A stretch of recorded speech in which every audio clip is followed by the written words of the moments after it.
I'm gonna sneeze. I feel like I'm gonna sneeze. Hi, Charlie Joe. Let me see. Hi, Jeannie, Julie W. Hi, Shelley Joe. Did anyone hear if there will be cameras? I don't believe there are, but there'll be a live feed going out to reporters there and through the Twitter feeds and stuff. It's probably going to be very short tomorrow. You know, that's not going to be, it's just going to be a formality to waive the extradition so they can get them back to Idaho quickly.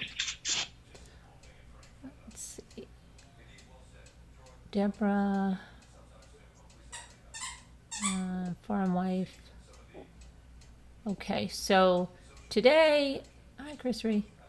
What came out is that Brian's public defender in Pennsylvania, of course he'll have new lawyers out in Idaho, but his lawyer here in Pennsylvania, hi Nanette, Chris Ree, said that they were pulled over twice, him and his father, when they were on their way back. Hi Slam RN. You're in the middle of a debate. This should be good. What's going on? So they got pulled over twice. And one time for speeding and one time for following too closely. And the lawyer didn't remember who was driving at the time or if there were tickets issued, but they were pulled over twice.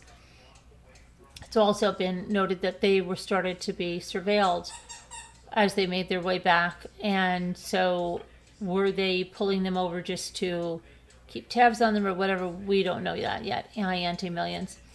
The next thing that is new today is some woman who was arrested on a domestic violence with her boyfriend. They were in a hotel room. She's from Garnersville, New York. She was in jail for about 6 hours. And she's claiming that while she was in the same jail that Brian was, that he was exposing his genitals, that he was singing rap songs, that he was saying, "I'll cut you" to everybody, and telling the, screaming out to the guards, "I'm not scared of you." She also claimed that he was out of the turtle suit, that he was in an orange jumpsuit, and that he was just, just exposing himself. She said he was kept pulling his pants down. Now, this didn't make sense, okay? She said he was in an orange jumpsuit. But then she mentioned something like taking his shirt up and then pulling his pants down. So she makes it sound like he's wearing two pieces. None of it sounded real. I can't even believe some people are reporting this as if they honestly even believe this. If you even watched the video of this woman, you can tell she's lying. It's garbage. It's absolute garbage. It was reported by the Daily Mail, and it's garbage, in my opinion. You want to believe that, you're on your own. I don't believe one bit of it. Nothing. Believe everything she said is a lie.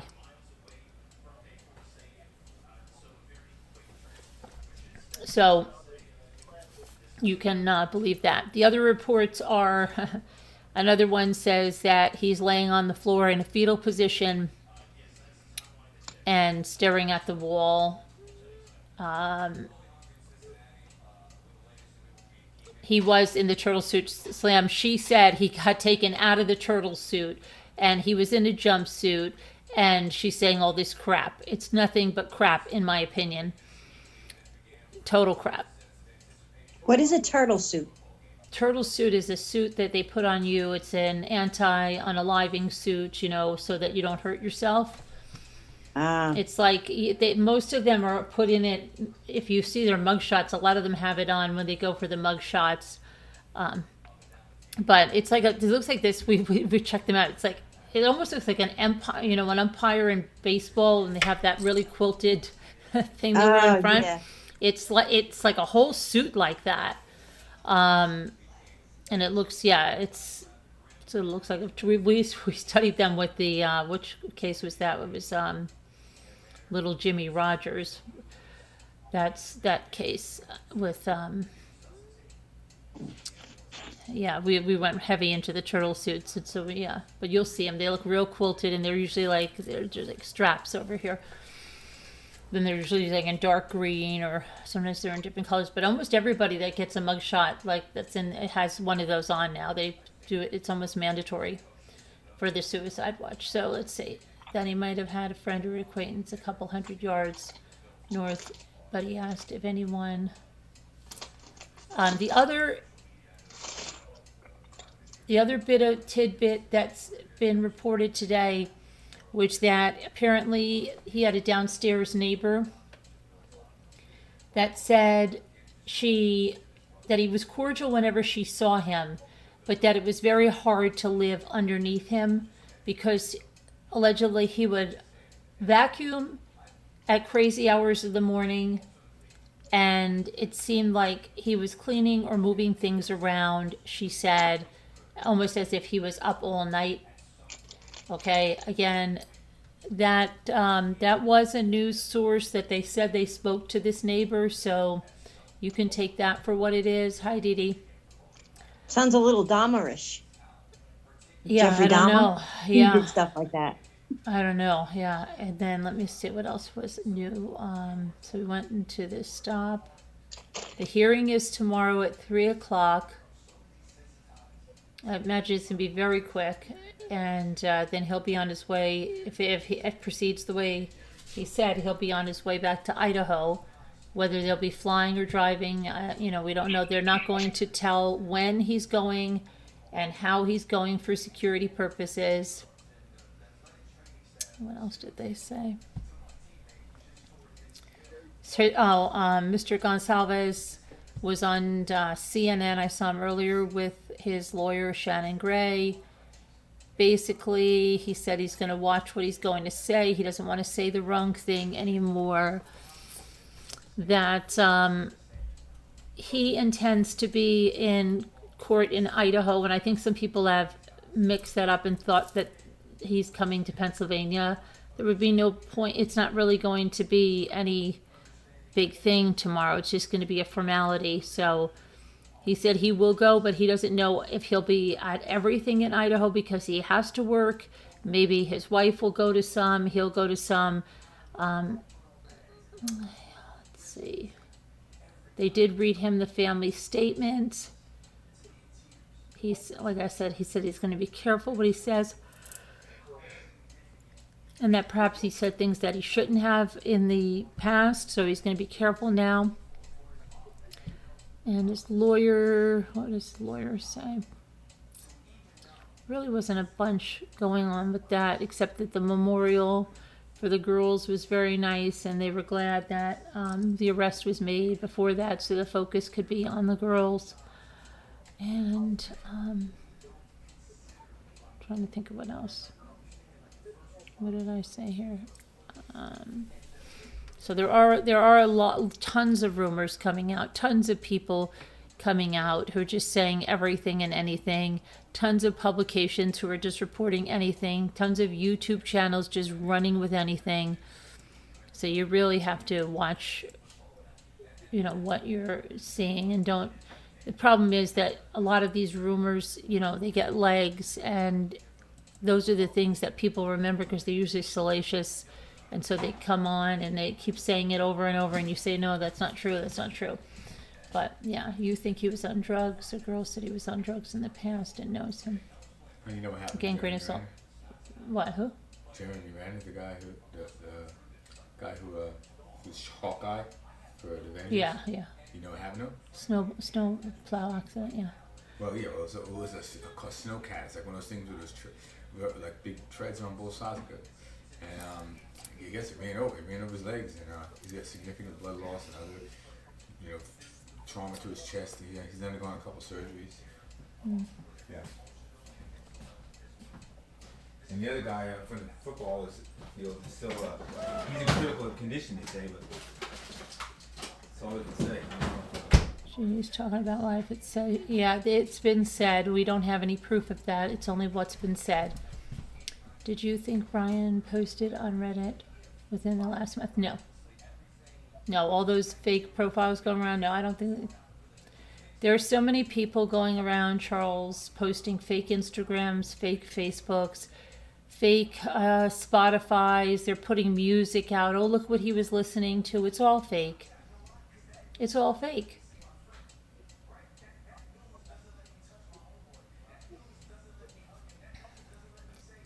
I'm trying to think what else was up today. So we got that. So yeah, tomorrow.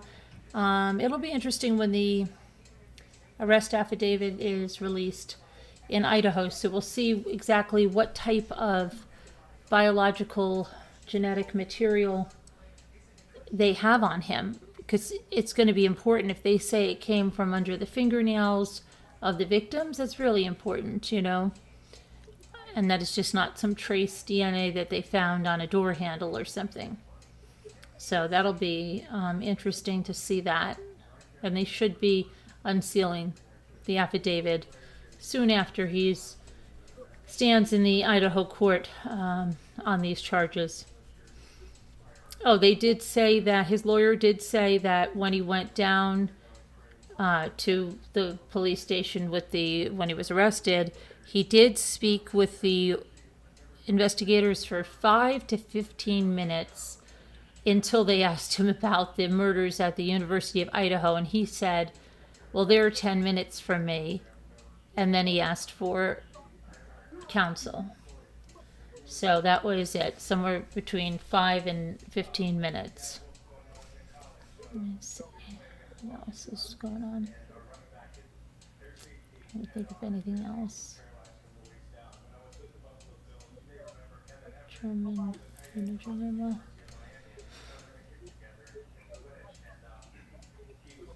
Hi, Christine Ferrari. Okay. Let me see what else we got.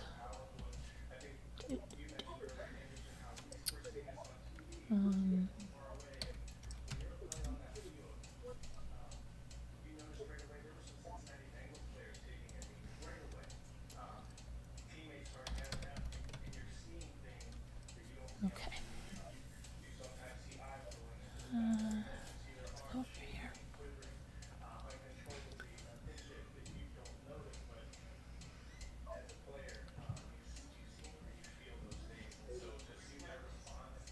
Okay. I'm just trying to see if there's anything new, factual wise.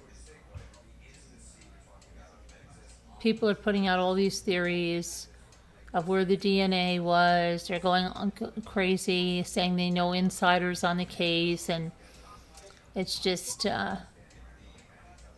it's crazy. Everyone has a different thing. They're all related to everybody on the case, and they're all talking to them. And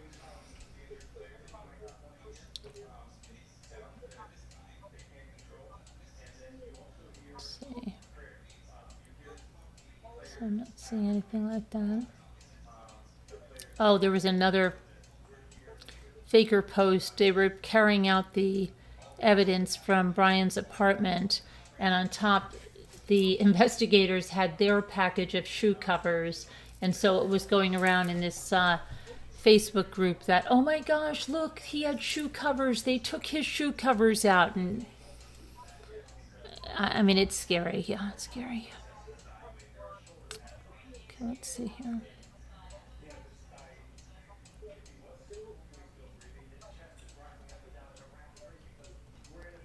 And let's see. There's a couple of things I wanted just to tell you about real quick in other news, okay? And then we'll get back to this. But there was a dad who shot his daughter, then turned the gun on himself in Florida. Oopsie, hold on a minute. What'd I just do? And the third machete attack in days that we're going to talk to happened at the Dollar Tree and killed a woman. But this is St. Johns County, Florida. A man fatally shot his minor daughter at the home in what's being investigated as a murder-suicide. Investigators from St. Johns County Police responded to the Ponte Verde home regarding someone's threatening suicide. And once there, officers found a man with a fatal gunshot wound and a girl who was mortally wounded. The girl succumbed to her injuries at the hospital. And sources say that the investigators are treating Friday's incident as a murder-suicide, but officials have not yet released the names of those involved. Very sad. Let's see here.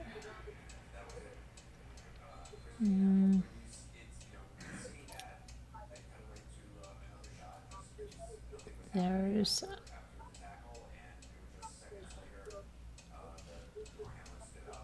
a missing 3-year-old girl who was abducted by her father, they believe, and maybe heading towards Mexico. So, below. Police in California are looking for a toddler they believe was abducted by her father, and he may be trying to cross the border into Mexico with her. Andrea Flores is described as 3 feet tall, 36 pounds. She has blue eyes, brown braided hair, and the suspect is described as a Hispanic male, 33 years old, with brown hair and hazel eyes, last seen wearing a blue t-shirt and blue jeans. Her father is described, let's see, the little girl was last seen in Millbrae, a city adjacent to San Francisco International Airport. Anyone that sees them should call 911. Let's hope and pray that she's all right and returned safely. So there were machete attacks in Times Square. And then there was one in Ohio where, let me get this up here. The woman was killed in an Ohio Dollar Tree. They don't know the name of the woman. Well, they know the name. They're not releasing it. And they are not releasing anything right now in that regards. But it was in Sandusky. Upper Sandusky police received a call about a man waving a weapon inside a Dollar Tree. Police Chief Jared Lucas said the officers that responded took the suspect into custody and found a woman who was deceased inside. The woman has not been named, but reports identify her as a Dollar Tree employee. Lucas said it's unclear whether the suspect and the victim knew each other. A motive also remains unknown. Officials are expected to publicly name the deceased woman and suspect on Monday. Terrible. Looks like, it almost looks like a light snow is falling there. I don't know. So that is like the third machete attack. And what else did we have? One other thing before we go back to Idaho. Oh, there's one other thing. Yes, I do have one other thing. Before we go backwards, the prosecutor from Texas that was killed. The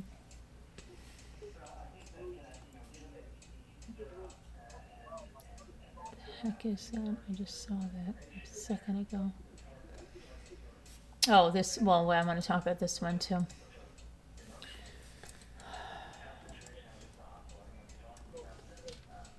A 24-year-old in Virginia was arrested Monday morning for killing his father with a hatchet. So we have machetes, we have hatchets being used. It was the Loudoun County Sheriff's Office called to a Hamilton home just before 6 a.m. They found David Brown, who's 62, inside the home suffering life-threatening stab wounds.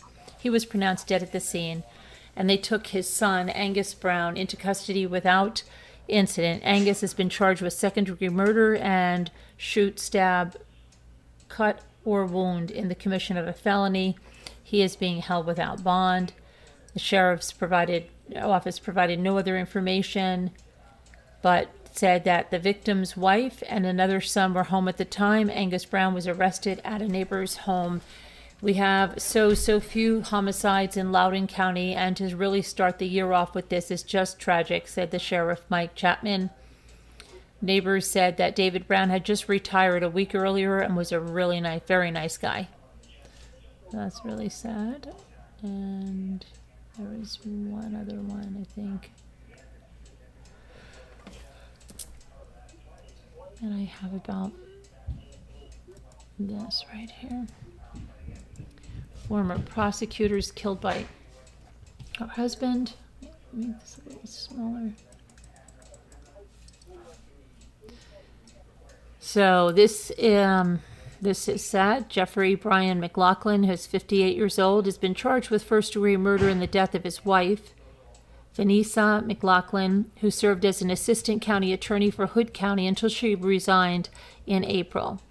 This is a really big loss for our office, even though she no longer worked here, said the county attorney Matt Mills in a text message to Hood County News, adding that her death was very tragic.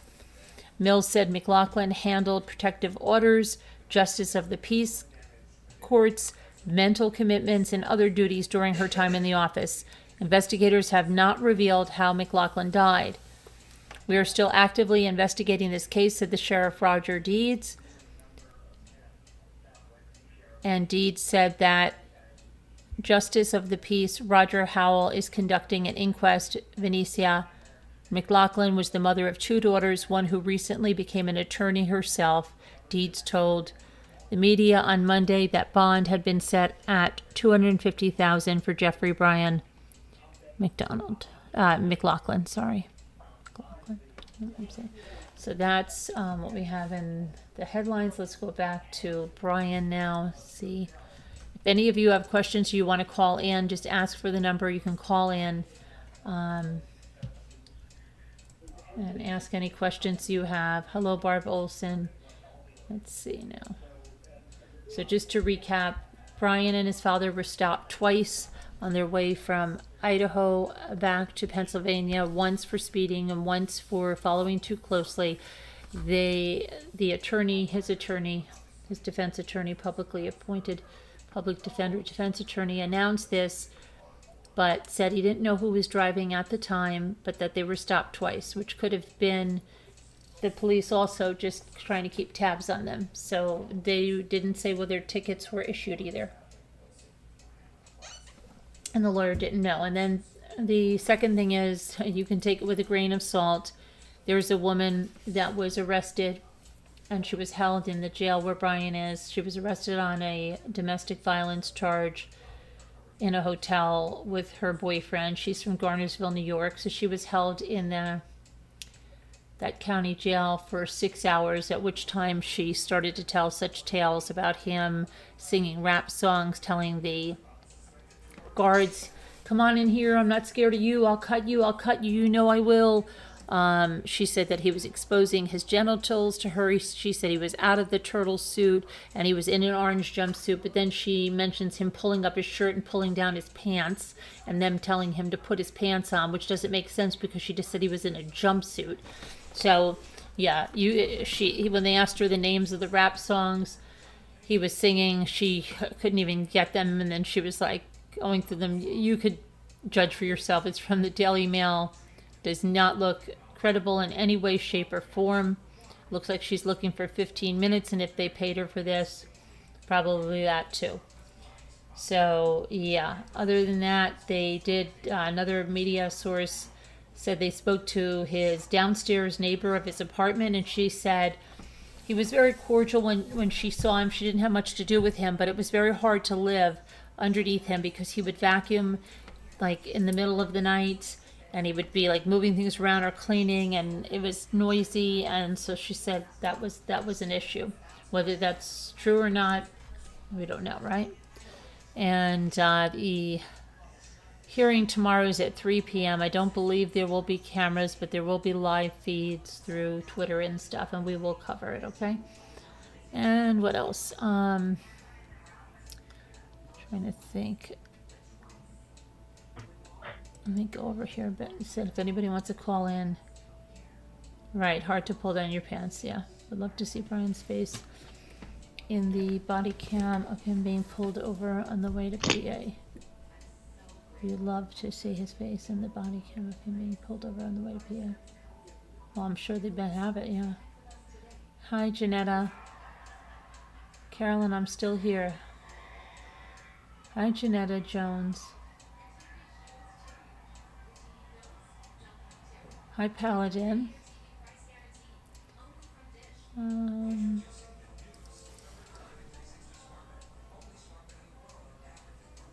mm,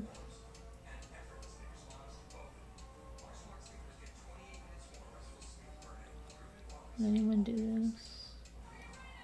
Seems things happen at the Dollar Tree. Hi, Fozia. How are you? Captain Lee fan and Batman. Shatterling. Cute Kitty Kitty. Charles says, I'm fascinated by this case, but I hate listening to the case at the same time. Anyone else feel the same way? Well, yeah, I mean, it's tragic, but you just want to find out, like, what, how, what? I mean, nothing is going to make sense. Nothing is a senseless thing. Nothing's going to make sense, but I think we just want to piece it together and find out how he knew them. What was that? You know, people are looking for that to feel secure, believe me, about, they want to know, like, what happened? How did this happen? Yeah. Anyway. So, you just heard thunder, Captain Lee fan? Oh, thunder in January beats a snowstorm. It sure does. It sure does. Highlights. So anybody that wants to call in, just ask for the number. If you have any questions, you want to write them in. I'll tell you about tomorrow's hearing again, about the feed.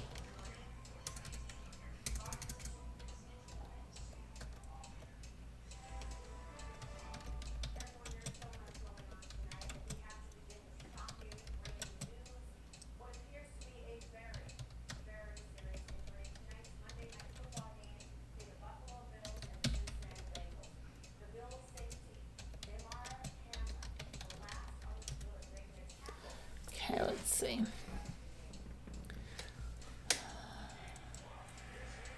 There we go.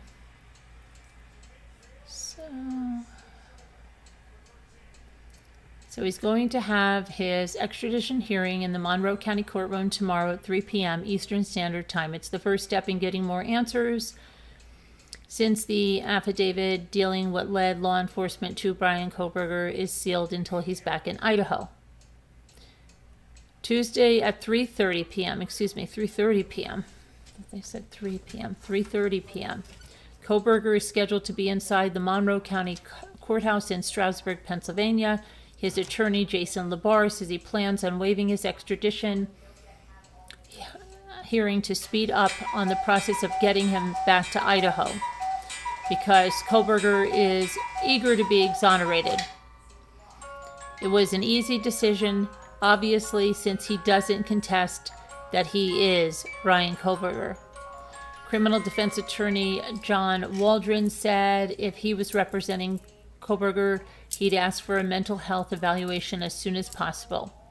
And I quote, "Is he competent to waive extradition? Is he mentally ill?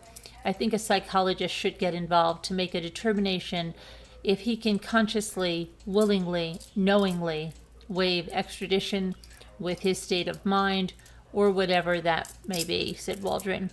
Over the weekend, the Kohbergers as a family issued a statement saying that they're praying for the victims' families while supporting their son and brother. Stephen Goncalves said that the latest developments have given them a little hope and that things are moving in the right direction. We're going to definitely look at this guy. We want to look him in the eye, said Stephen Goncalves. He's going to have to deal with this. He has been dealing with this now for 7 weeks. It's not about to end. People who knew him in the Poconos said they're still in shock. Hayden Strickfield said this is a student because he was a teaching assistant. This is back in Washington State. Said totally jarring, totally shocking. You realize that this person had been grading my papers.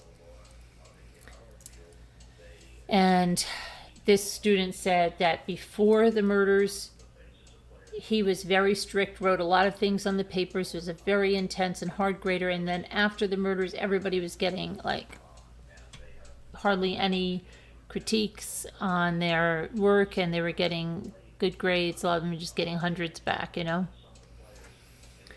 Let's see.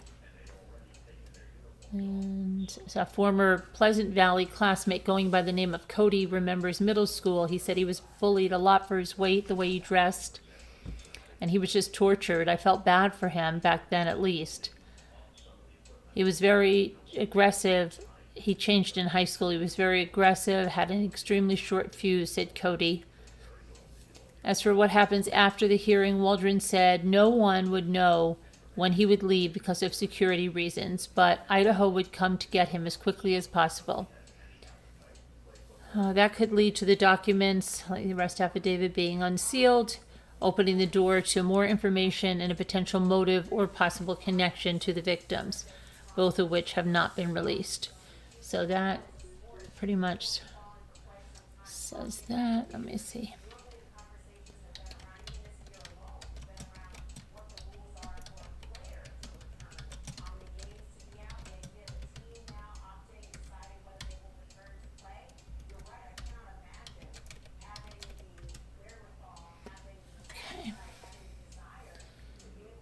Limited access to Tuesday's extradition hearing.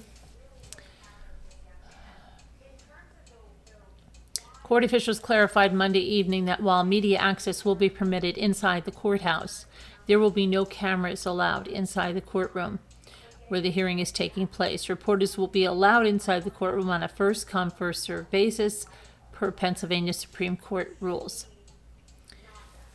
Kohberger's extradition has drawn nationwide media attention to Stroudsburg since his arrest on Friday. Okay, so let's see.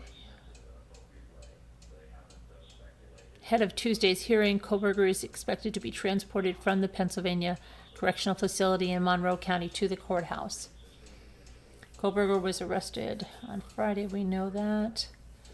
And let's see. So that is all there is to know about that. You cannot exactly. Yes, they don't have an insanity defense in Idaho. We know that with Lori Vallow. They will send you to a psychiatric facility to restore your competency to stand trial. They don't have an insanity defense. And they do have the death penalty. Let's see.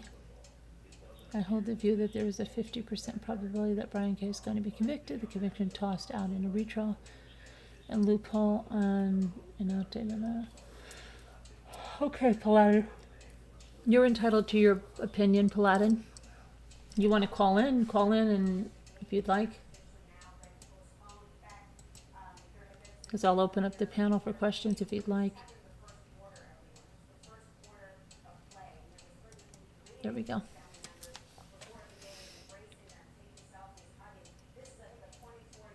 She also said Brian bullied her brother, and thinks he is very intelligent. Who's Shutterling? Who's Shutterling's talking about? The girl who knew him said he probably did it because he felt he was better and smart. Yeah. When the trial starts, they should, I hope so. I know that, yeah, I hope so.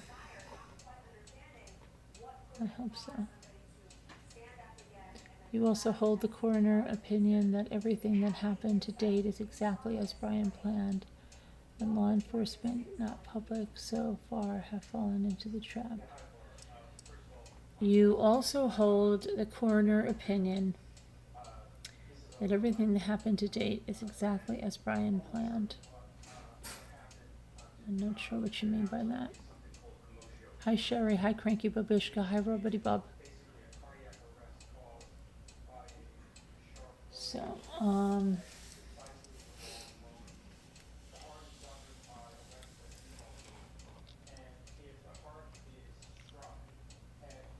did you guys have any questions in the chat? Hi, Oliver. I doubt. What do you doubt, Oliver?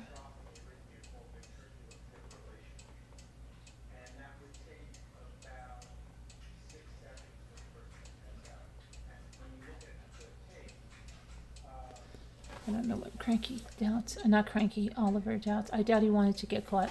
I don't know. Sometimes I think he might have planned this to see if he committed the perfect crime. It's really weird. I don't know. Hi, Rubbity Bub. He wanted to be a serial killer. He didn't know his car was going to be noticed. No, I don't think you're I right. think so. Yeah, Okay. I think he's trying to do stupid stuff. Okay. I think he wants to be. That's why he's studying Not able to call in today. My opinion is not popular, but time will tell. It's okay. We'll let you have an opinion here. It's fine. We gotta go get something. Absolutely. I mean, if anybody wants to call in and talk about this case, give us an email, and she'll email you back with the link. But all are welcome to talk about it. He is innocent until proven guilty in a court of law. I don't know what to do. I'm going to try to order that chair. It's got 25% off coupon. It's probably a problem another. Order the chair on what do you call it? At Harbor Freight. Just order it now, get it, and we can pick it up sometime, or just, wait for it. Got a coupon, 25%. I don't know. Okay. All right. Absolutely, Deborah. She says different perspectives are interesting. I agree.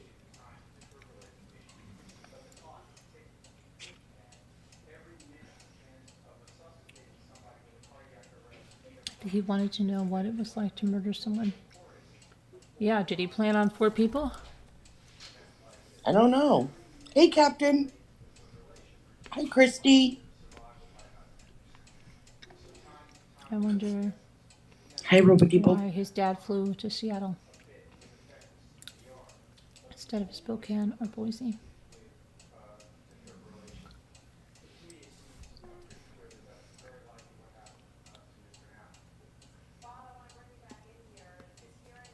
I don't know.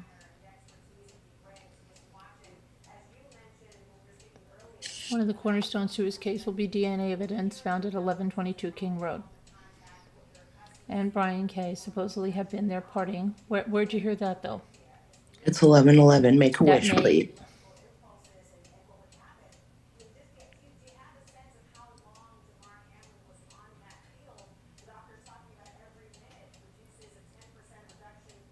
Okay. And Brian K. supposedly had been there partying and make okay. But where did that's a theory that you're hearing around on the but you have no factual evidence that he was at that house partying. But that's not going to work out if the DNA is under the fingernails. Then he's done. He's SOL. If it's been found under their fingernails, And they said there were defensive he's done. wounds. There were. Okay? You're thinking it's going to be found on a door handle or on an object in there. But if they were scratching at him or something, he's done. I don't know, but I have a feeling Brian did murder before. 4 people at the first time, no.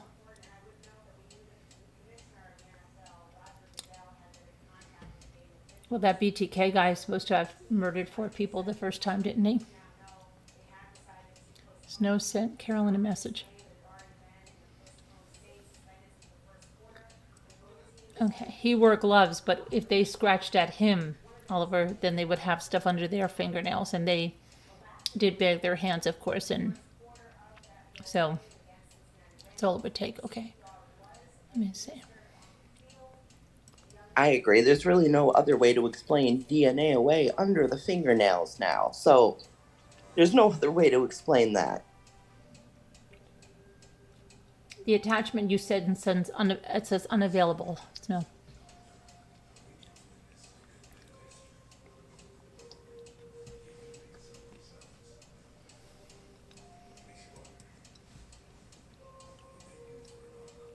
Brian K. How do you know he was covered head to toe? That's just what you think, right? That's what you think. I think so too. I think he had a Tyvek suit, but we don't know that. It's just an observation right now that we're making in our own heads as a theory. We have, and it's not an observation, it's a theory. I'm sorry, I'm looking tired. It's one of the theories that are floating around in our heads. But when we get the facts, we'll know. His advising professor at DeSalle, Dr. Bolger, said he was one of the smartest students she's ever taught. There's a very good probability that his IQ is at least one standard deviation higher than average, Kalani said. I heard he was always wearing gloves. Yeah, I heard that too, but that also came from one of these sources where things in their story didn't make sense, so take it with a grain of salt. Well, were they paid sources? Like people that were probably paid by these? Probably, just take it with a grain of salt. Sorry, I meant to say it's my opinion first, because if I was him, this is okay. It's my opinion too. I agree with you on that. I think he was covered head to toe. I believe he was, or at least tried to be, as best as possible. I think he planned a lot for what he did. Carolyn, you're right. BTK murdered a family of 4 in his first murder. Yes, right? Yeah. So it wouldn't be unheard of. And he did study under that professor that studied BTK like crazy and wrote his autobiography. Wrote his biography. I'm really losing it tonight. She wrote a biography of BTK. Yep, I know. I mean, to be, in the process of obtaining your PhD, you do have some semblance of intelligence, right? Mm-hmm. Yeah, one would hope, right? Did the victim's friends ever speak? What do you mean? When they spoke at memorials and stuff, but after the arrest, no.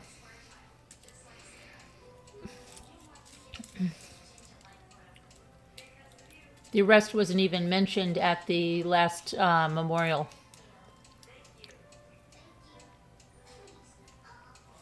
You want to hear from his roommate? Yeah, his roommate. I don't think he had a roommate.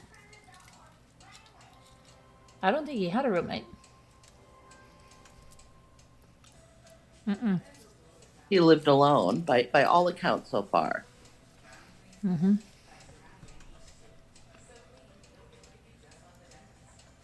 Hey, Emily Castro. I wouldn't surprise you if you tried to plant another's DNA as well. Yeah, it wouldn't surprise me either, Emily. I think he studied this a lot.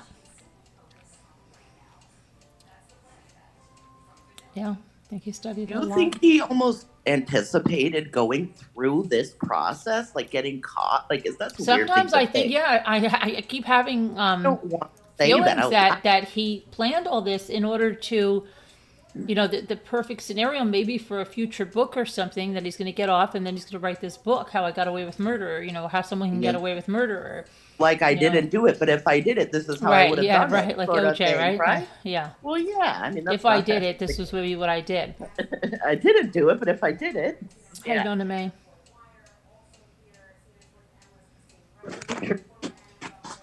I mean, he was asking for study subjects to participate in a study regarding the thought process and the feeling before, in the commission, and after of a crime. And he is going through that very process that he is studying right now. Okay. And it almost seems, God, I don't even want to say it. Because many people may have trampled through the crime scene prior to 8:13. Do you mean 11:13? Noon, any extraneous DNA evidence might be called into question. Paladin, I believe, you mean 11:13. Yes, Tree Dog, he asked, had anybody else been arrested? And I think that was also one of his games that he's doing, because he's acting like, wait, was someone else arrested?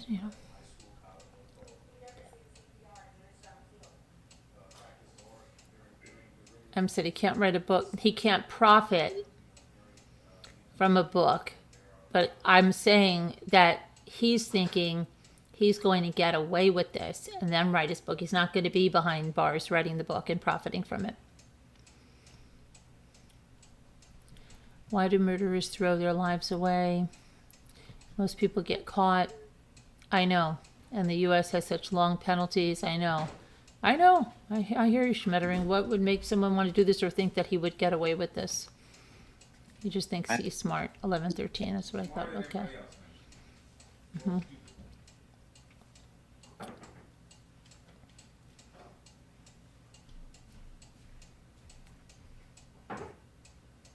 Yeah, it's not like Australia. Hey, They have- we're all a bunch of dummies, and he's smarter than all of us. They have shorter prison terms, you know, even for murder and stuff. Some of them are like just like 12 years.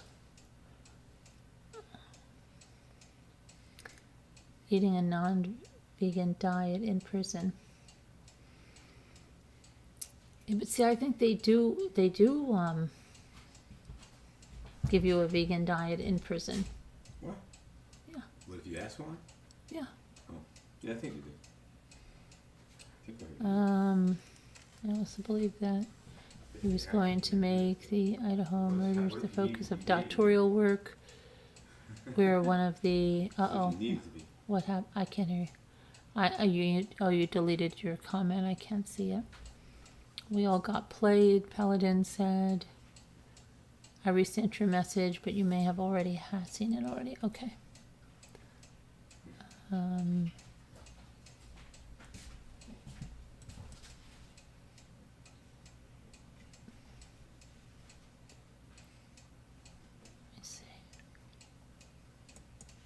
The remover sent you a message, Carolyn. Yeah. I already said that. Did you just say that? Oh Yeah, my gosh, but yeah, I losing did. it. But I I had, already, like- but I already also went over that. But thanks, Snow. I was on eBay bidding on some things, so I have to be honest. I didn't hear something. I'm here now.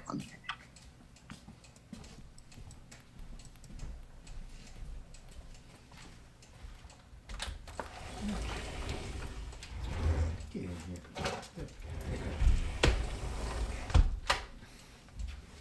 Okay, so let's see here. What's going on over here? Oopsie. Anything else?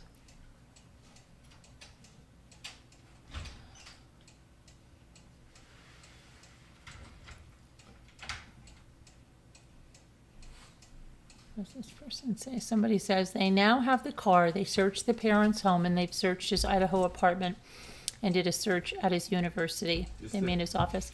I'm sorry that I'm sure they have collected some more evidence. Yes, they did. Hopefully got computers in his phone. He had no idea that there was a person of interest because law enforcement kept their investigation hush-hush. Way to go, Moscow PD. Don't give away your info.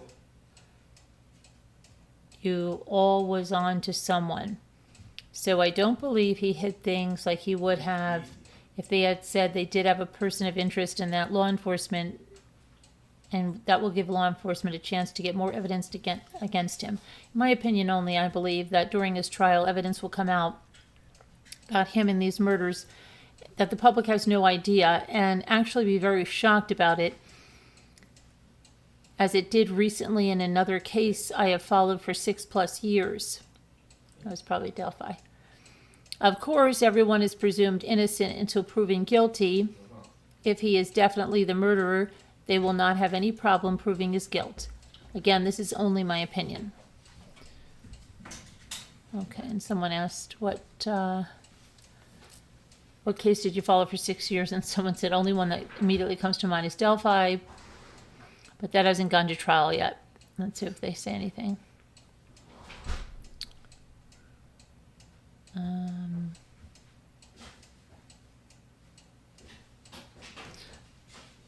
They're saying the Wagner rodent family in Ohio. Okay.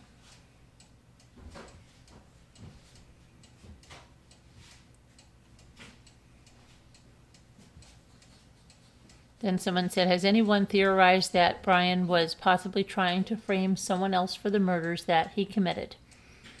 Maybe this could be the reason why he allegedly asked if anyone else had been arrested. People in this group surely thought multiple other people. Is that what he intended from the jump? Could be, you don't know. So it said, can't say it's not a possibility. The direct no answers will be funny, at least being most did not theorize correctly at all before his arrest.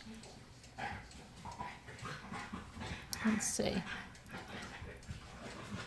Somebody said, unpopular opinion. I know this is a discussion group, but the new postings obsessing over Brian and what he's currently doing this minute in jail, to photos of what his apartment looks like, doxing his family, and just giving him the platform and notoriety that his ego wants, and continuing to hurt innocent, non-involved people. I, too, find it super easy to get sucked into the drama, as the original quest for justice and the amazing public sleuthing skills to find the killer was worthy.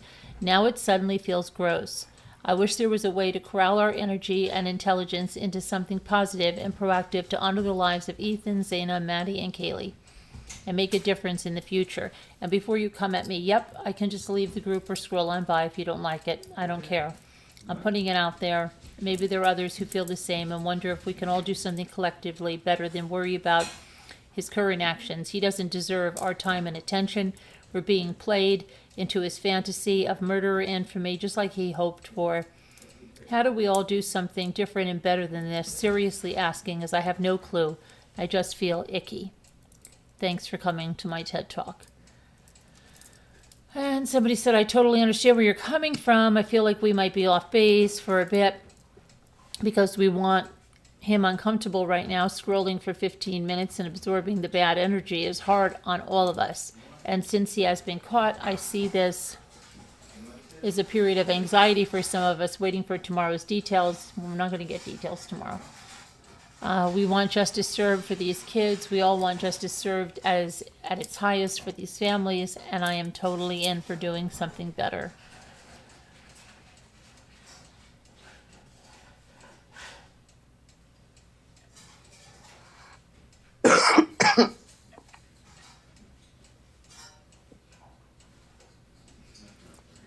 Let's see.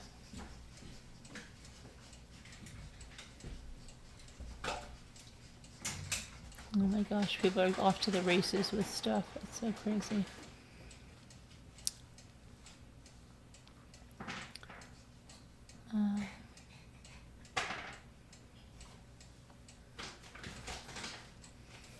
Okay, so that's pretty much. Let me go back to the chat and see what you guys are saying now. Brian Paladin says Brian K. has learned from others' mistakes and gaps in the laws and capabilities of likely trial venue and jury pool. Tree Dog wonders if he had an accomplice. Well, he didn't do a very good job, and that he didn't plan of that if he did plan on someone else being convicted. Kalani, let's see. For someone who thinks he's educated, he's not very smart at all, Christina Maria says. Let's see.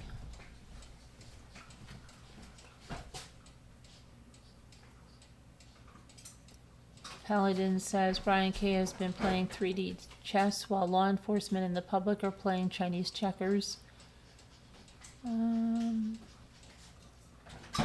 Paladin says they're a mastermind who's working with Brian K. Snow remover. Oh yeah, is your dad's okay? What did you say? Yes, Barb. He got his blood pressure. Oh, that's good. Glad to hear it, Snow. Glad to hear your dad's okay.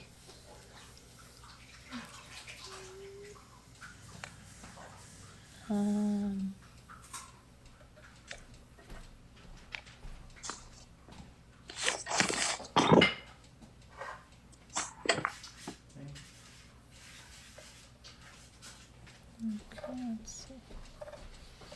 Christina Marie. I'm great. How are you? Okay, so yeah, if you want to call in, just ask for the number. You can call in and ask any questions you have or say anything you have. You can give your theory just like anything that we've read over there.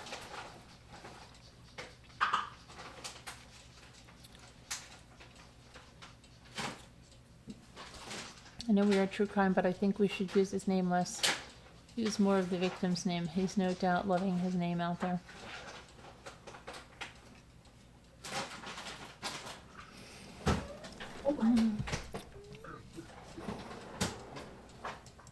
Let me go for see what the latest is here on any updates here coming out of,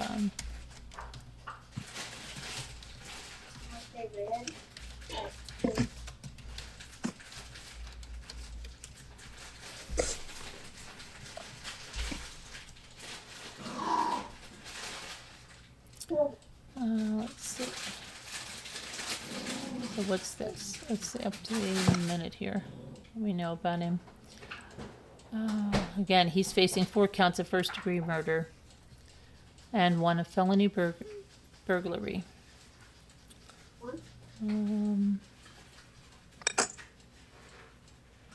So few details are publicly known about Kohberger's alleged actions the night of the brutal murders of the 4 University of Idaho students, November 13th. Kohberger was born November 21st, 1994. In 2018, he finished his associate's degree in psychology at Northampton Community College and then went on to complete a bachelor's degree at DeSales University in 2020. He then completed his master's at DeSales University in 2022.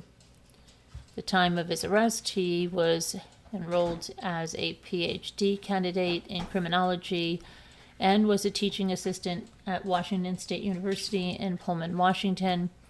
He lived in on-campus apartment housing. Let's see what else we know.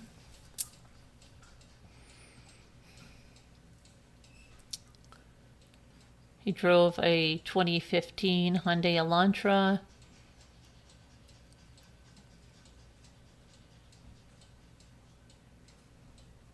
He drove that car back with his father on December 17th. They arrived in Pennsylvania. The drive took about 2.5 days and had been pre-planned from what Kohberger stated in classes at Washington State University. Let's see.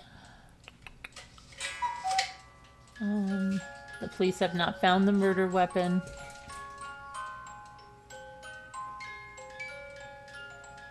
And then what was all the other stuff we said there? That's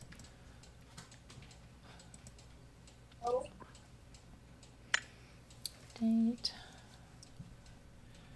Got that.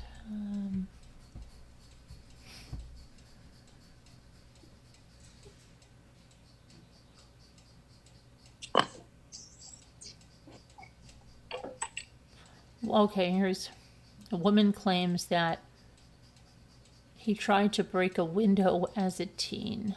What did he try to do? This woman said. A woman who says she knew the Idaho quadruple murder suspect as a teen claims that she once saw him trying to break a window and that he developed a mean streak as he aged. I did read that, She but again, said she alleged that he attempted to punch through an unbreakable glass window a salesman was showing his neighbor. This while he was over at their house visiting with kids. According to their mother, she saw signs of aggression. The woman who's staying anonymous says her 2 kids grew up with Kohberger in Effort, PA in 2010s, explaining he was mostly quiet up until around 2017 when she claims she saw him change into a bully towards her kids, although she said she never saw him get physical with them. Still, she insists there were troubling signs, especially in this instance. She says that Kohberger wasn't able to break the glass, but the fact that he attempted to on the spot shocked her. It also aligned with what she said about that her seeing a dark side starting to emerge in him, and around the time when she claimed she heard he started using heroin. The woman tells us that herself and her daughter ran into Kohberger at a wedding some years ago, and that he told them that he'd gotten clean. In light of the news about his arrest, however, the woman says she was shocked, realizing he might not have been who he told her that he was.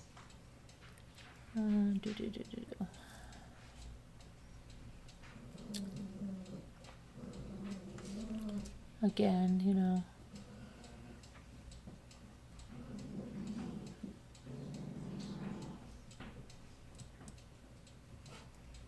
Let's see what else we have here.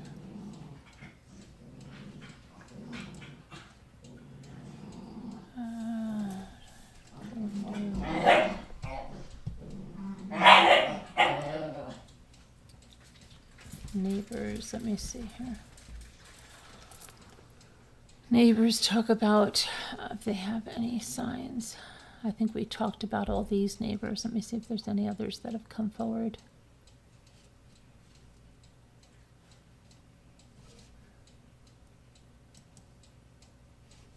Let's see.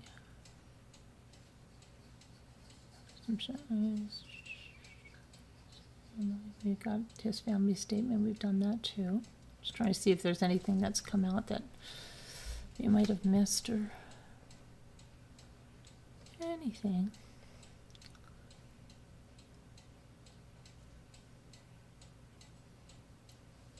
Experts are predicting that forensic evidence will connect him to the murders. Well, that's what you would think, right? Let's see.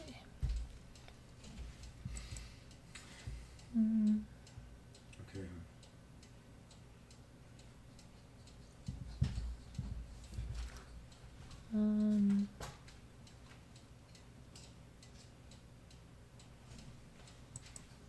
Else we have anything else? So I hope so as well. They're still looking for them. I don't think they're going to find that name. Anything new. Huh? Trying to think if I've read anything new. I told you about that bully thing. It kind of sounds weird all of a sudden left field out of the heroin thing, right? We heard anything about that prior of heroin? Yeah, just from I don't think. from people like that. Okay, let Could me be see here. Speculation there. Of course, a lot. BS. Yeah, of course, a lot of it is. Let's see. Okay, so then we don't have that there. Let me try to see if there's any. What was the?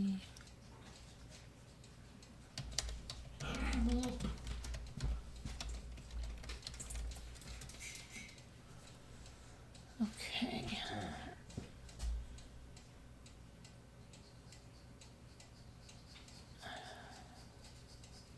Don't see too much about their letter. After Uvalde.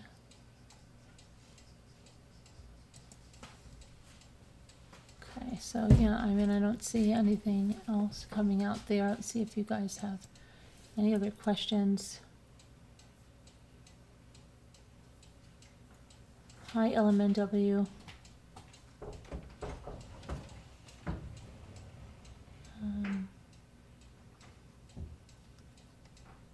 Your dad is okay. I hope LMNW. Let's see. I think they did. Christina, I still don't believe his family. They did, Christina. I'll read it to you, the family statement. They did it. Yes, they did. Hang on. I'll read it to you, okay?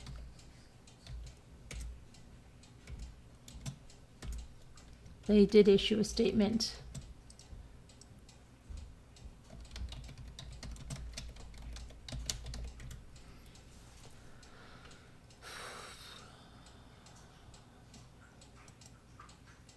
Okay, their family statement is, hang on.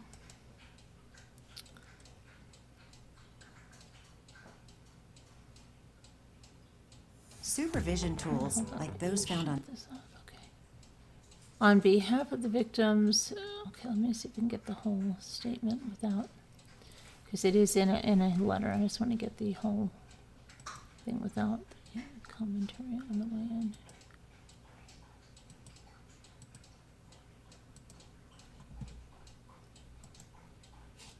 Okay, this is it, I believe. Yes.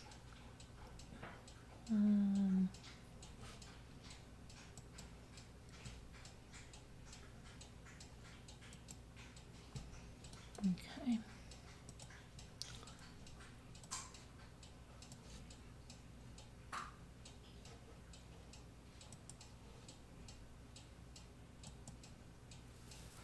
Okay, so the statement. Here's the statement. Pull this down. Okay, let me pull this over. Get over there.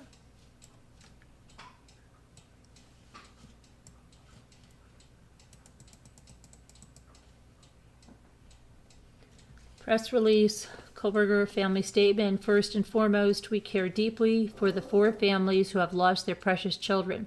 There are no words that can adequately express the sadness we feel, and we pray each day for them.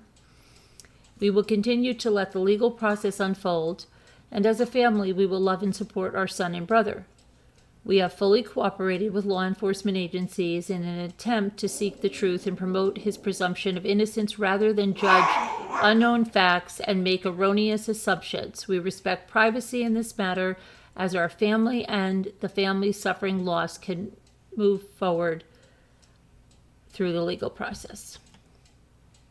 Sincerely, Jason Allen LeVar, Esquire, and that is the counsel for Mr. Kohberger on behalf of the family. There. So that yes, they did issue that.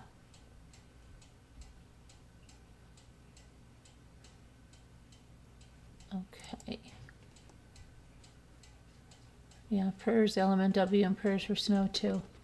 Prayers for your dads.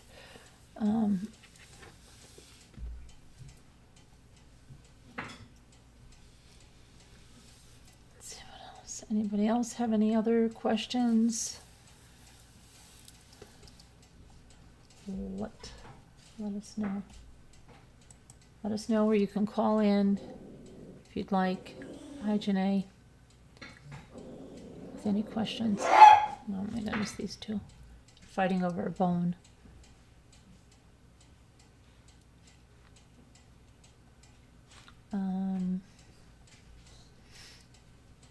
You get the same vibes as what? Cuckoo. Oh, with the cuckoo clock. They did mention the family. Yeah, they did. The parents are not better than Brian and larger than they don't believe the crimes. No matter how old they are. We don't know what the parents done. They said they're cooperating fully. And we don't know that they know anything about what happened. We don't know. Bradley Warren from a news source said prison guard told him he's on the ground facing the wall, not talking. Let me check it out. What Bradley Warren? Okay. Oh, whatever. Warren.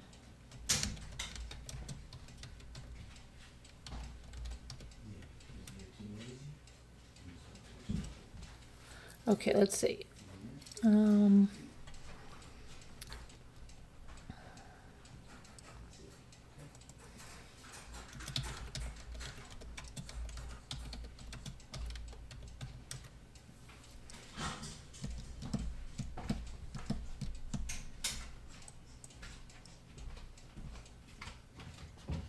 Well, let's see what this is. In a Twitter post on Sunday, citing Kohberger's public defender Jason LeVar, reported that the strict vegan was receiving food that suited his dietary preferences. Okay, and let's see. So he is eating a vegan diet. He is suing his dietary. They are suing his dietary preferences in the jail. And let's see. The other thing. The attorney says he has no concerns about Brian's mental health and is not concerned about him taking his own life. Some have said things about him wearing the suicide vest, but that's standard procedures in case like this. Yes, it is. It is. It is standard procedures. And let's see.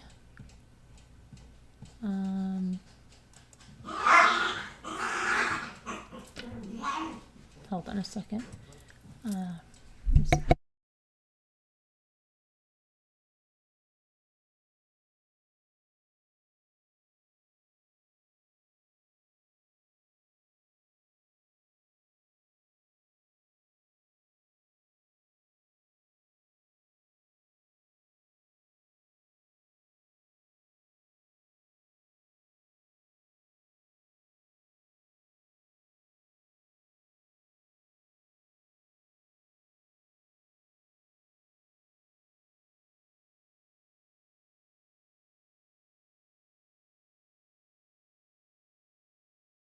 Sorry.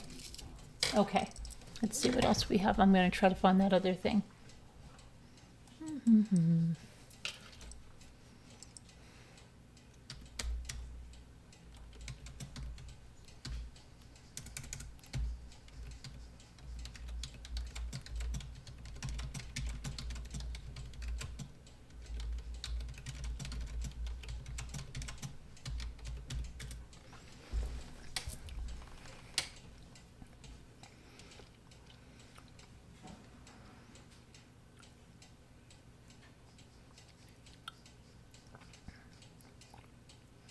Okay, so let's see what we have here.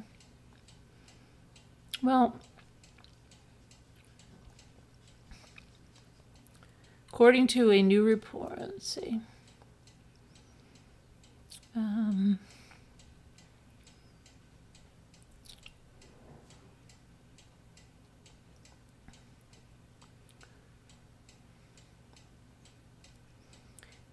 Okay.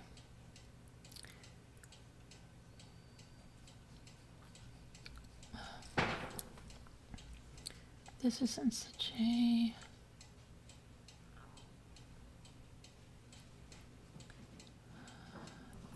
That doesn't have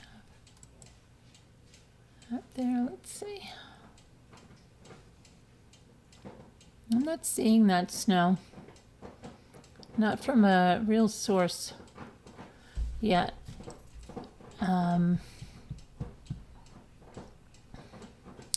Oh, wait a second. I think I see what the problem may be. Hang on.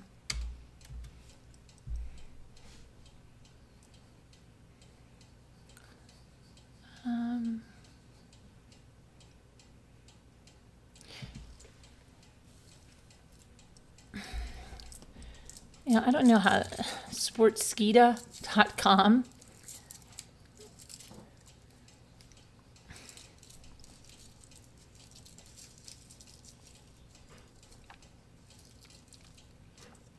That's the only one I see saying that prison guards are reporting that.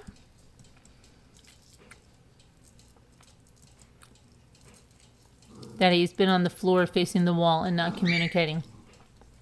I don't know. Take it with a grain of salt because I'm not seeing it on anything reputable.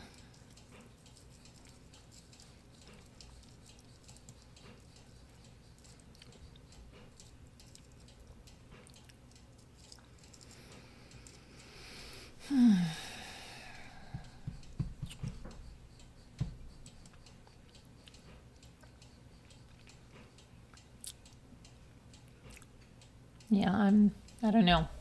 I don't see it on anything reputable, but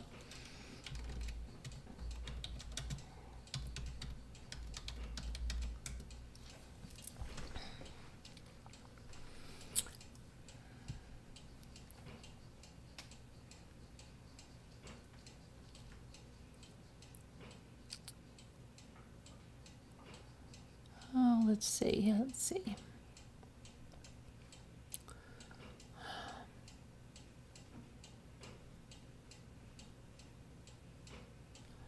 Kohberger's, let's see.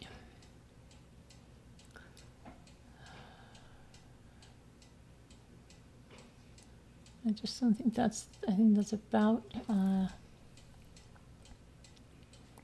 size of it on that, about him right now.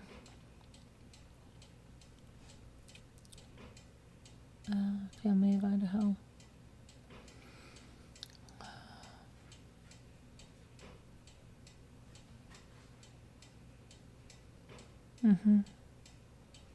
That's what it's looking like. So, yeah, we'll just have to see what goes on.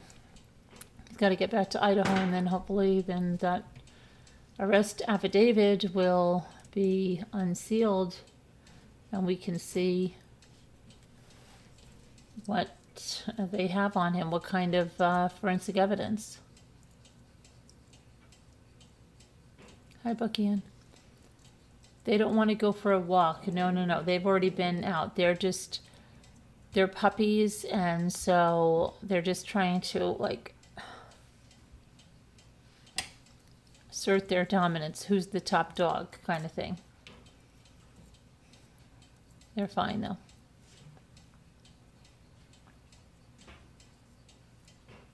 They're very, they do that. They're just a little sparring. They're not hurting each other. It's just what puppies do. And then they sleep right next to each other in the same dog bed. So,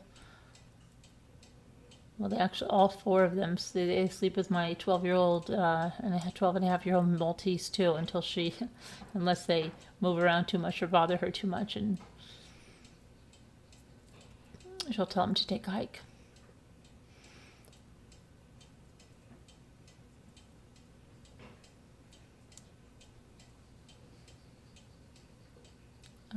Let's see.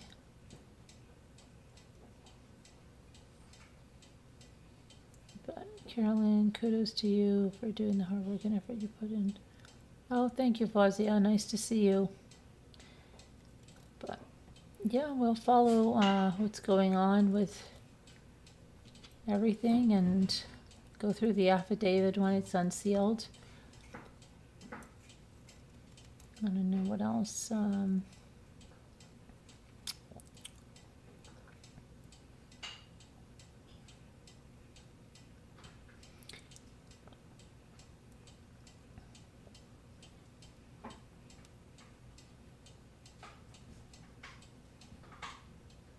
Oh yeah, they all sleep together. It's hysterical. I have to. They've got a number of dog beds, and then you'll find them two sleeping in one, and they like smush them all up on the one side, but all by each other. It's very funny. Very funny. You sent me a Slack message? Okay, let me check. Sent me a Slack message. I'll go check. Let me see.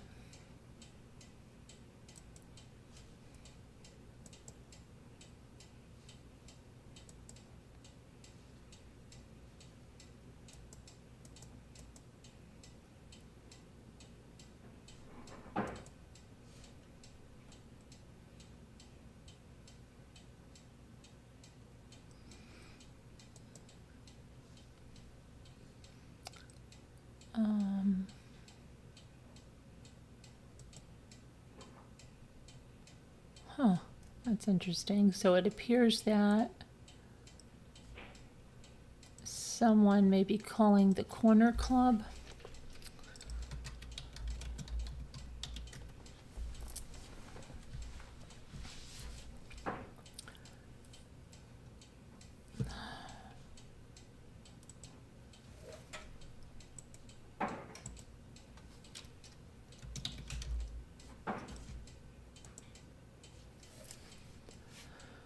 The Corner Club.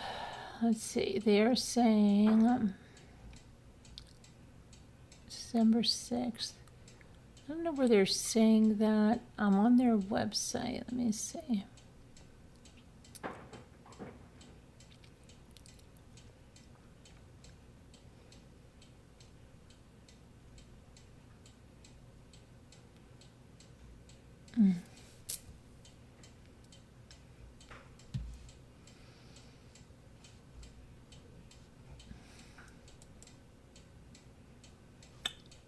see if that's correct because I don't see it on the. Oh, it's their Twitter. Okay, let me see. Let me go to their Twitter. It was on their Facebook.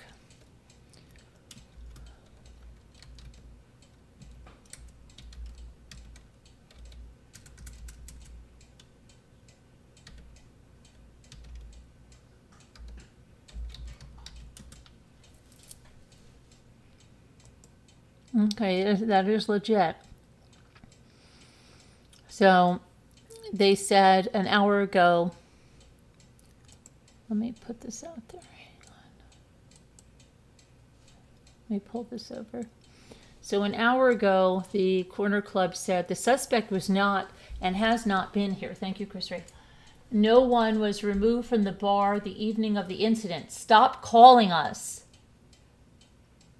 Okay, and then someone said, I'm so sorry you and the rest of the staff are having to deal with this harassment on top of grieving with the rest of the community. People can be absolutely disgraceful sometimes. They said thank you to that person. I've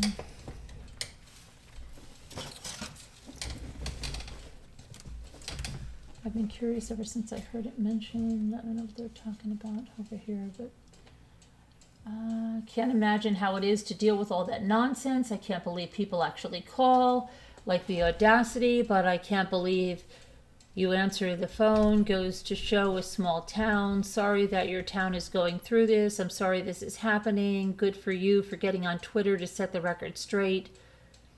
Kim, sorry this is happening to you.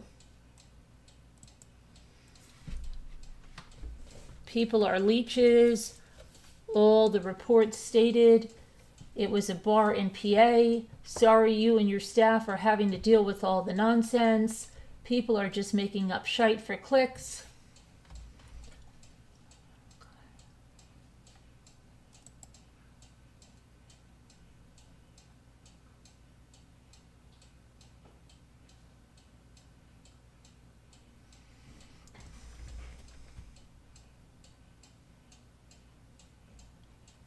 So again, they say suspect was not and has not been here. No one was removed from the bar the evening of the incident. Stop calling us. Yeah, stop calling us. Okay, so that's something for you.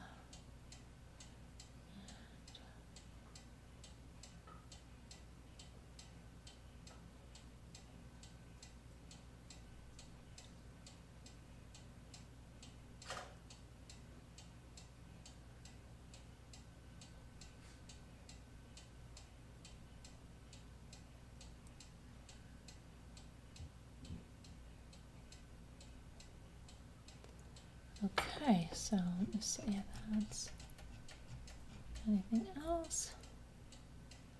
I don't think so. If we've got, see what you're saying now in the chat. Oh, you like the Gabby Petito Foundation? Yeah, we are trying to promote that for them, yeah. Blows your mind anyone would call them. You need to change your title to include the Corner Club. Okay.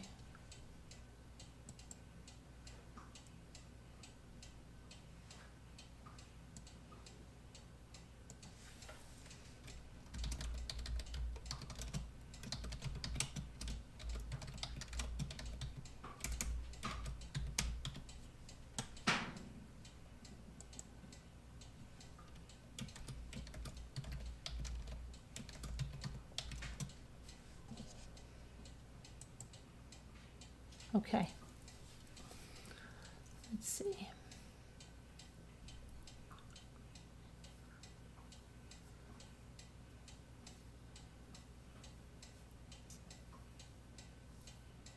Okay, Deborah Van Coverden. So yeah, they're going to try to tie it to so many things. Like somebody was talking about a fraternity, and they didn't realize that the chapters are the same. Okay, so there's Sigma Chi's. It's not the only one, it's in Idaho, but they didn't know that. So somebody was saying something about a Sigma Chi fraternity, and they were going around, and people were like, "Do you realize, right, that this is not the only chapter, right?"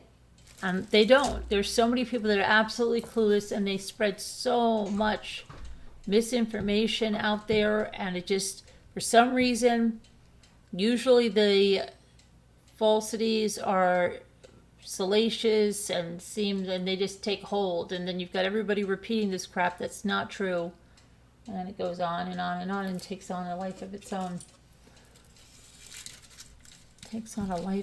Yeah, Gabby Petito, where in that case now you've got that letter, that burn after reading letter from Brian's mother, that apparently offers to get her son a shovel so he can bury Gabby's body, which the family lawyer is trying to get for the Petitos, and the laundry lawyer is saying that, oh wait, that's out of context. That was before they even left or something, which would make it even 10 times worse, not better.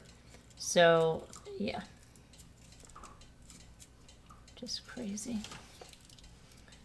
Crazy. Okay. Let's see.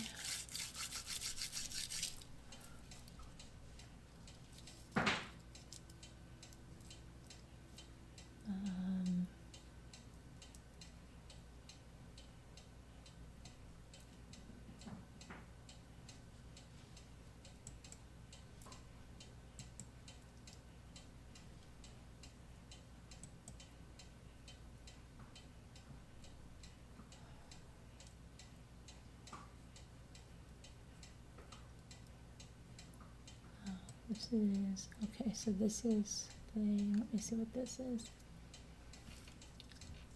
So this guy updates. All right, so let's see what this is. The procedural hearing for extradition will take place at 3:30. A prison guard told a reporter there that Brian is on the ground facing the wall, not talking. It looks like he'll be back in Iowa in about 72 hours after the hearing. And he has told his public defender he believes he'll be exonerated. Yep.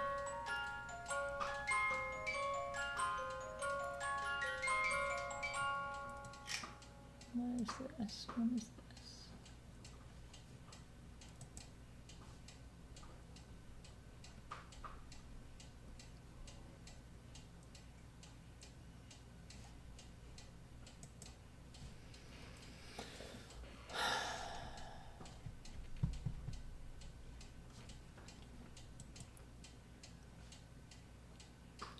There's that football player,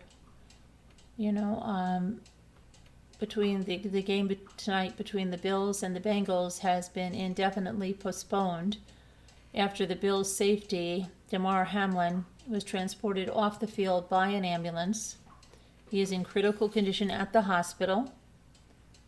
Before being taken off the field, CPR was performed on the 24-year-old for nearly 10 minutes. First, he's okay.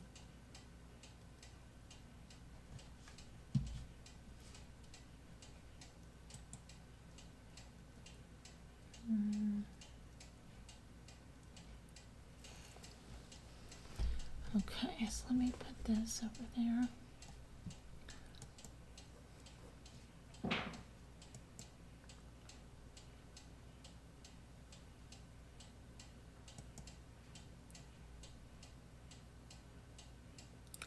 So this is the courthouse where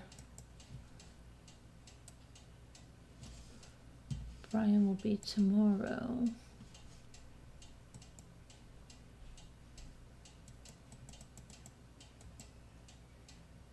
And you'll see the media's already hanging out. at the courthouse, and I guess I could go down there too if I wanted to, but it's a little bit of a trek for me, not too much, but just I don't know whether it'll be and just how long it'll be.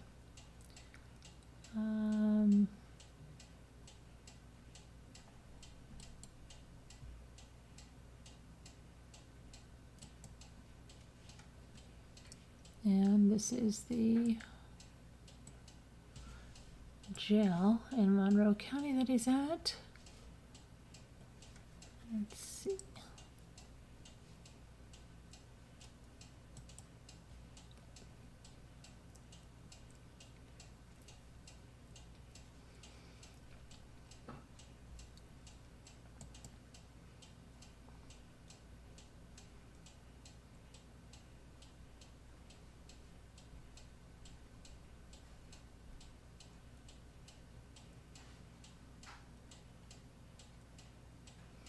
Okay, so this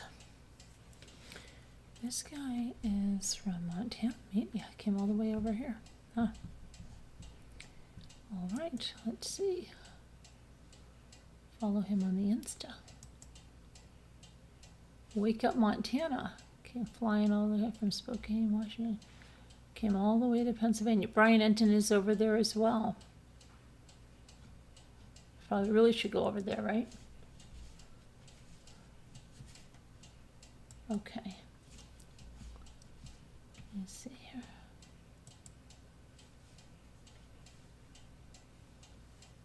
Hi, Jeff H. Hi, Haley. You can't wait till tomorrow. Tomorrow's not going to be. You probably want to wait till he faces the Idaho court, because then after that they can unseal the affidavit. Hi, Debbie Zito. Happy New Year.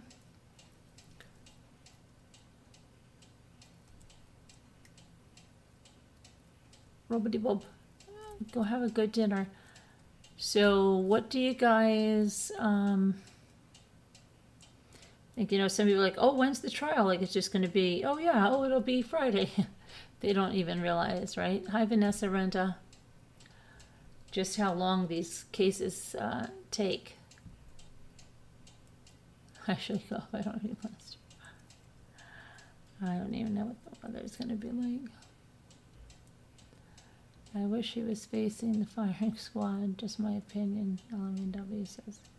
Well, I'd like to hear what happened, what they have, and how this all went down. You know? See what's going on with that. Let's see.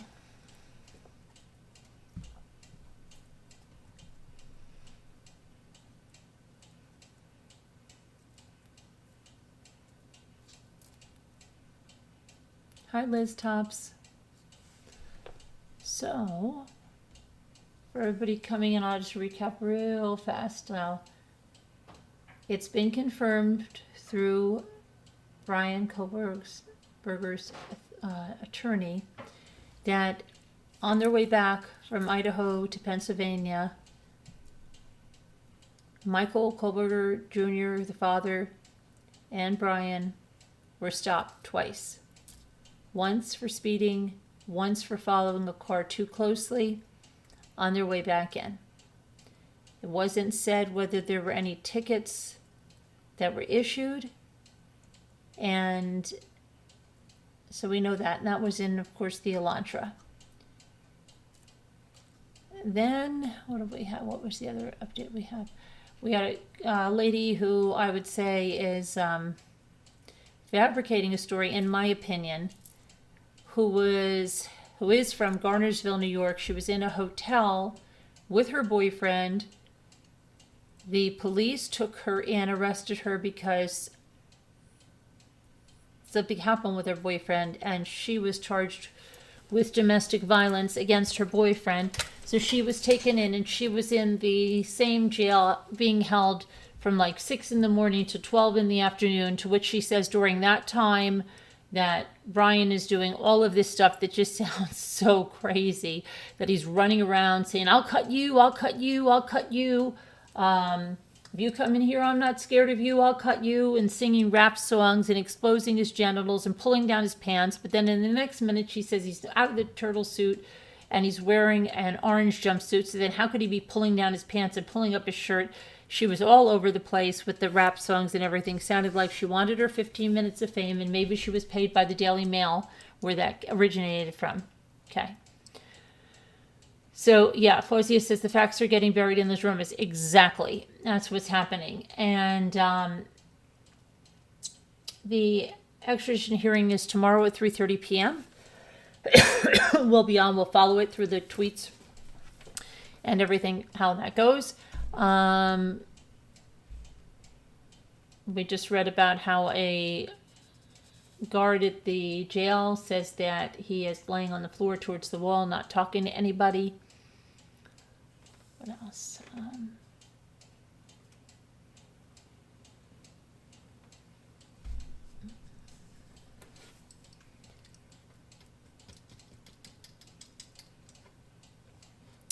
So we got that, and and now the Corner Club is issued a tweet saying that the suspect wasn't here, he wasn't thrown out of here, he hasn't been here, stop calling us. By 10, I can definitely go down a few rabbit holes. I think I've been down a lot of rabbit holes. I hate going down too many rabbit holes, right? Let's see.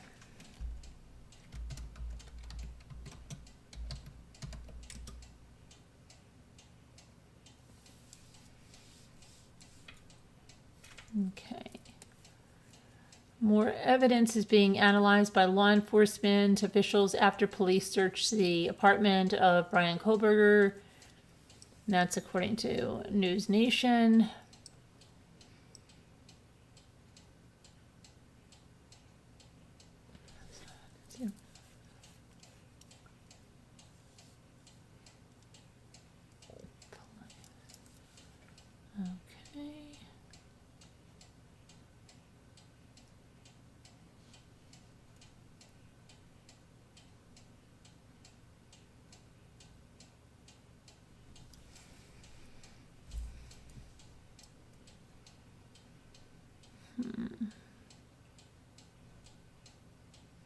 Okay, somebody else is on News Nation saying that he noticed that Brian was showing up to class a little late sometimes. He always had a coffee in hand. He always seemed to be just perpetually exhausted. Says a classmate speaking out.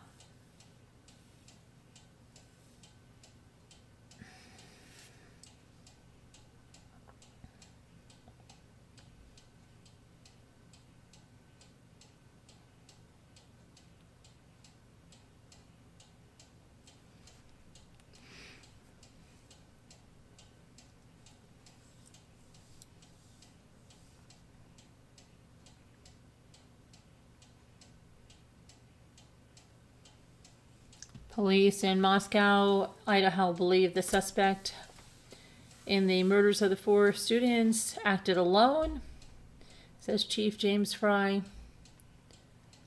Let's see.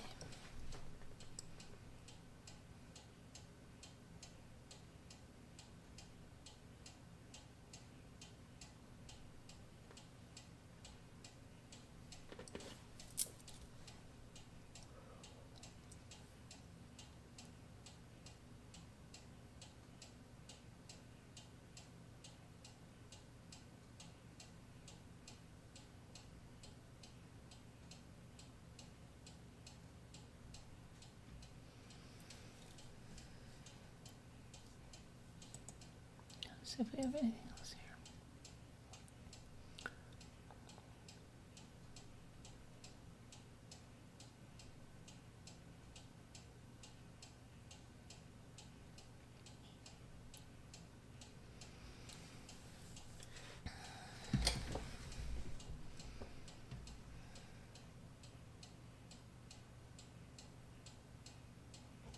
Some things real quick, just in case you're just joining. Brian Kohberger was taken into custody at his parents' home in Effort, Pennsylvania, where it appeared he had been staying recently. Again, he had arrived December 17th with his father. And then you have B.K. Norton, who was in the same graduate program as Brian, said she could always sense that something was off with him. He sort of creeped people out because he stared and he didn't talk much. But when he did, it was very intelligent, and he needed everyone to know he was smart. She said that after the murders, he was back on campus and he seemed more upbeat.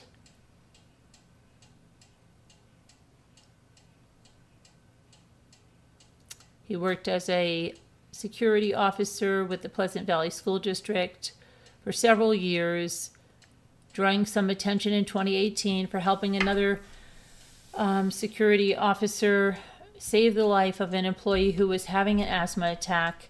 He reportedly left the district in the summer of 2021. Stephen Gonsalves, whose daughter Kaylee was among the victims, said that the news of Brian Kohberger's arrest felt like a little bit of a weight has been relieved, and that, of course, he is innocent until proven guilty, but that's a lot better off than we were 48 hours ago. He added that the arrest eased the family's worries that the perpetrator might show up to the celebration of life that was held for Kaylee that day, December 30th, in Madison.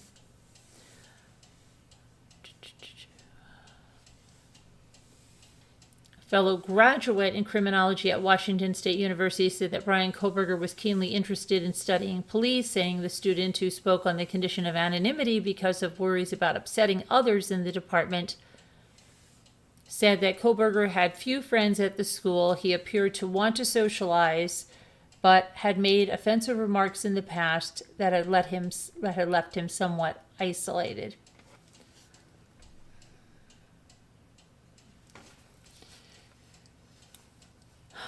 Let's see. The Washington State University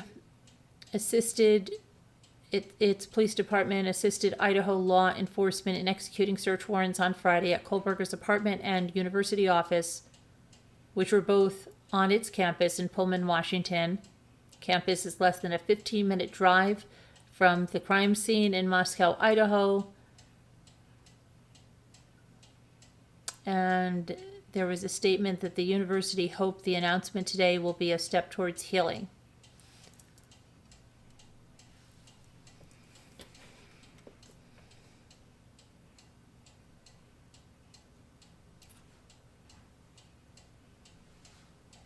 There had not been a murder in 7 years in Moscow, Idaho, which is a community of about 25,000 people on the Washington state border, and the university has 11,000 students. The city had not recorded a murder in more than 7 years. Students said in interviews that they normally felt safe walking around town late at night or leaving bikes locked around the campus. But after the murders, many of the students left campus early for Thanksgiving break, worried about an apparent killer on the loose.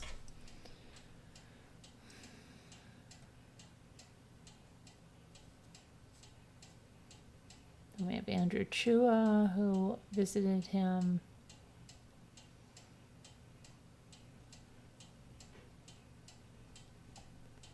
Okay. All right. Good night, LMNW. I think I might call it a night on this one and see if we may come back in a little bit and do something maybe in an hour or so. Different, we'll see if you'll be around or not, all right? But I'm going to call it on this one right now. I think we've gone over everything we can go over on this. And okay.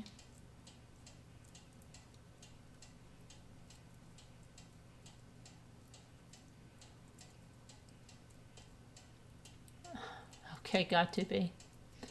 All right, take care, guys. We'll see you later. Thank you. God bless. Prayers for all that need them, and we'll see you tomorrow. And prayers for all of those that need help and healing. Good night, everybody. Happy New Year.